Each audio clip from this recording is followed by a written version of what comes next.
Welcome back to the Picket Line, the show where we follow the money and call out who's really pulling the strings on issues that hit workers hardest. I'm Richard Garcia, proud ATU Local 1433 member standing up for Phoenix transit workers. And I'm Laura Stiles, showing how smart advocacy drives real economic progress. Today, we're digging into the lobbying tied to public transit. Straight from Open Secrets, the latest 2025 data shows millions flowing to push for federal funding, FTA grants, and appropriations bills. From the American Public Transportation Association's big spend to our own union's efforts, and even Phoenix's Valley Metro getting in the game, is this workers fighting for better buses and jobs, or just another special interest feeding frenzy?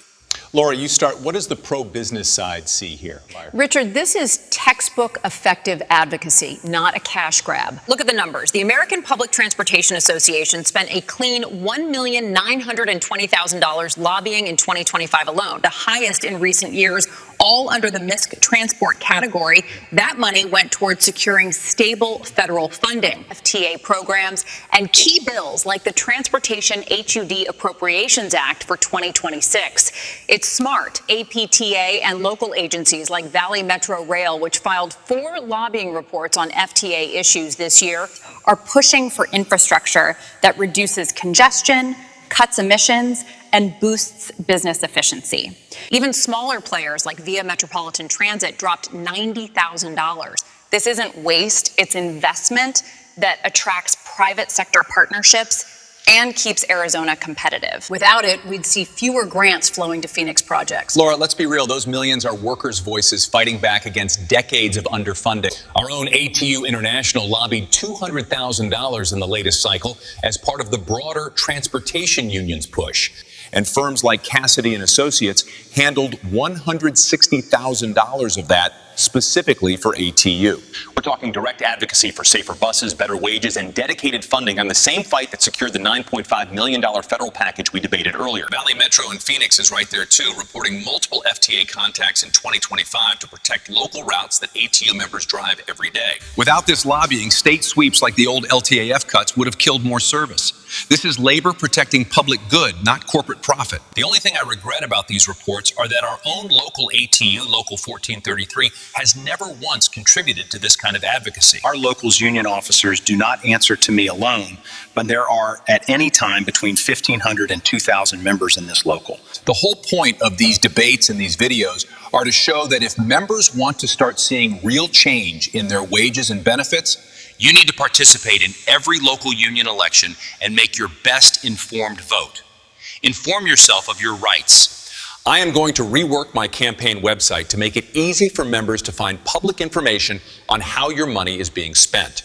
The best thing you can do is form your own opinions about how our union should be operating and voice those opinions with your vote. There are better and more effective ways to fight for better wages, benefits, and working conditions. Striking hurts everyone. With wages and benefits at substandard levels, a strike would hurt our members the most. And with employees all split up via management companies, a strike of our members gets softened. These are all anti-union tactics deployed to disenfranchise our members. Our union officers who are elected to fight against this kind of anti-union behavior is either complicit in it or involved in it. Most people I talk to keep saying that they are leaving for another job anyway or quitting the union, but that doesn't solve anything. Most, if not all, management companies have a duty to keep costs down, and keeping payroll down will always be the best way to do that.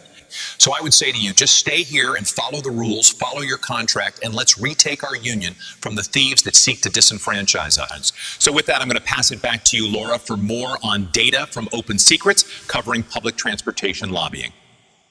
The data shows a mix, but the big dollars are industry-wide.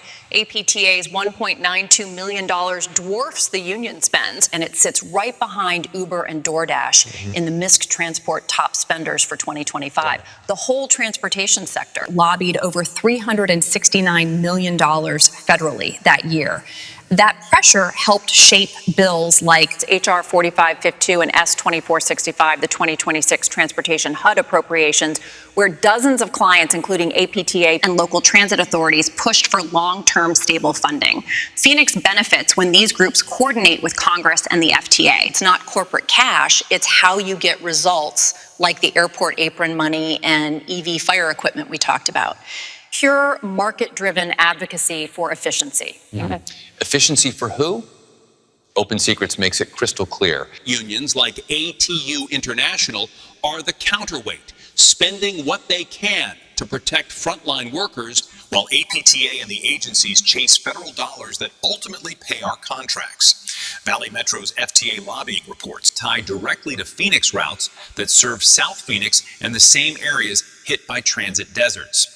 The $200,000 from ATU and the $1.92 million from APTA both target the same goal: more money for public transit, so we're not left begging in Katie Hobbs's budget talks.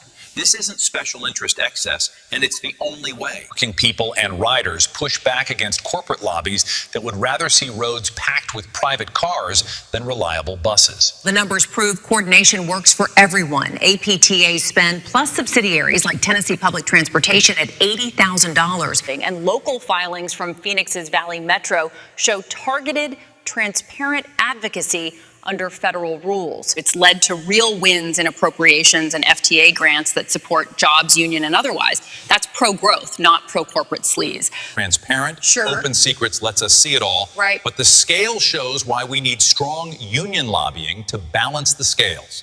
This money fights for safer streets, better service, and fair pay, exactly what the picket line is about. There it is, millions in 2025 lobbying from APTA and Phoenix agencies, all circling public transit funding. Good for workers, good for business, or both? Tell us what you think. I'm Richard Garcia. And I'm Laura Stiles. Keep riding the line and see you next time when we discuss Governor Katie Hobbs' 2027 budget proposal on the Picket Line.